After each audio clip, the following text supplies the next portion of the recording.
Right, ladies and gentlemen, you'll need to bear with me on this one because it's my first video, but I'm going to show my customers how to set up TeamViewer, which is a remote access, so it's for my remote access service.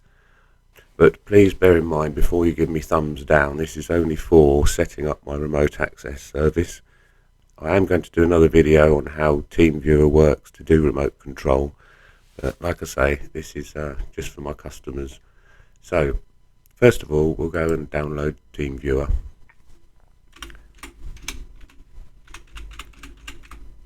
It's teamviewer.com. The web address will be in the descriptions. There we go. And click download for free, obviously. We like to save money. And shortly, we'll see it downloading. It doesn't take that long if you've got super duper fiber like I have. And then basically click on it, and we just need the default installation. Click next. It'll squirt at you and ask you to go yes. It doesn't usually take long to install, depending on the speed of your PC, but nowadays most PCs are quick, so happy days, as my good friend would say.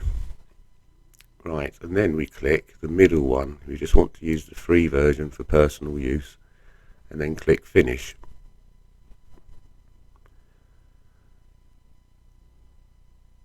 And I don't know if anybody does read user agreements and things, but if you do, you can click these buttons here.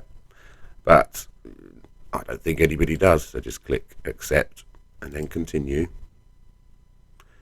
And then TeamViewer will load and obviously pop up a box.